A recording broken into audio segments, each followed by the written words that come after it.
La néo-résistance, c'est d'abord la résistance aux objectifs de Daesh. Donc c'est résister à ces tentatives où on finira, tout arabe deviendra suspect.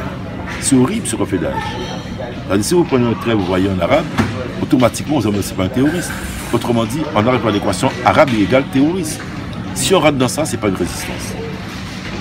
C'est résister à cette tentation et à ceux qui nous poussent là-dedans. Si on rentre là-dedans, c'est fini en France. Je suis que c'est difficile, parce que si je prends le train et que je vois un arabe, il a un sac, du coup tout le monde va le regarder. Donc un arabe devient quelqu'un qui peut vivre en France. Il est suspect a priori.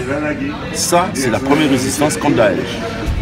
La néo-résistance, au plan culturel, les jeunes dans l'art, dans toute manifestation artistique, et même dans leurs loisirs, doivent montrer une solidarité multiculturelle.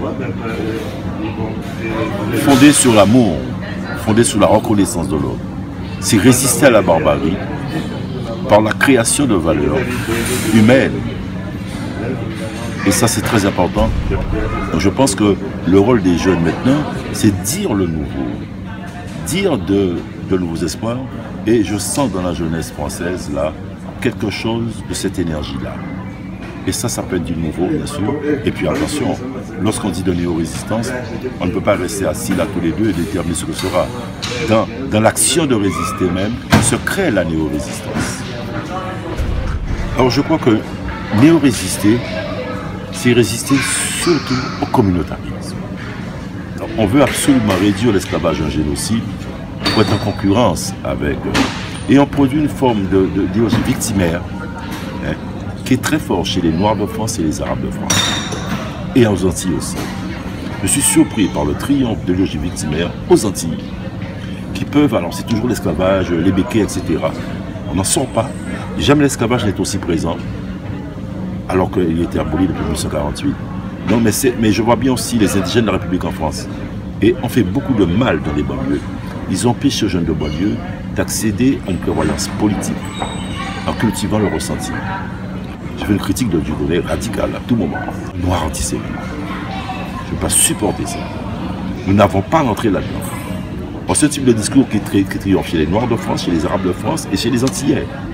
Moi, ce qui me fait le plus de peine, c'est qu'en Guadeloupe, j'ai assisté à une grande dégradation intellectuelle.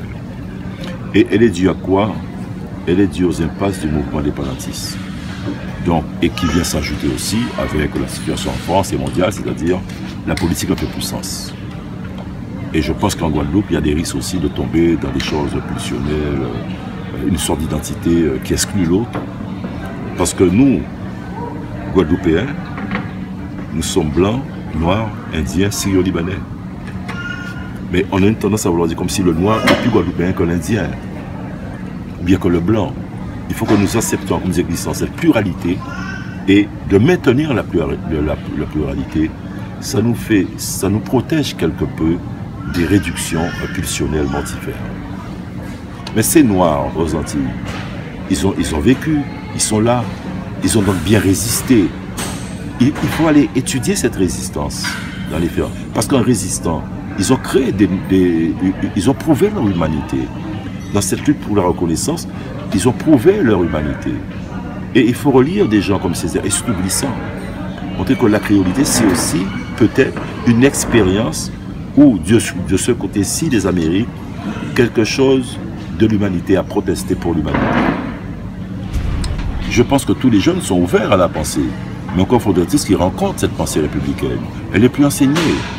Mieux résister, c'est d'abord accéder à une instruction libératrice. Une instruction qui ouvre vers l'universel.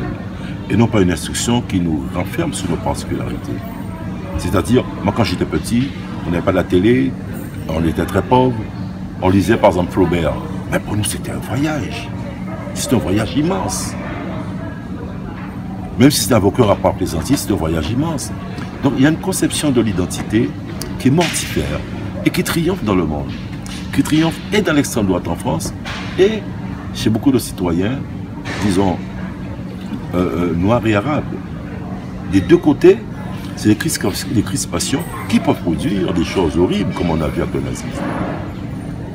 Et néo-résister, c'est effectivement, même si au plan de la théorie philosophique, nous sommes en train de nous chercher. Il n'y a pas comme avant des grandes théories, des grandes philosophies, des grands systèmes comme Marx. Non, ça n'existe plus. Mais il y a beaucoup de jeunes qui cherchent, mais ils ne sont pas très médiatisés ceux-là. Donc dans le même moment où la pensée théorique se cherche, mais de façon plus spontanée, les jeunes peuvent créer dans la musique, dans l'art, dans la littérature, de nouvelles valeurs qu'ensuite la philosophie va théoriser. Néo-résister, c'est d'abord savoir faire le partage en nous-mêmes, dans ceux qui spontanément et demandent d'amour et d'humanité, mais de ceux qui spontanément aussi peut être source de régression. C'est distinguer les deux pulsions, une qui est bonne et une qui est mauvaise. L'humanité peut toujours rebondir. Il faut faire confiance à cette demande d'humanité. Je pense que la jeunesse en France, elle peut l'exprimer très bien, d'où d'ailleurs l'attention immense que porte tout le monde entier à la France. La France est un repère, est un symbole pour les jeunes du monde entier.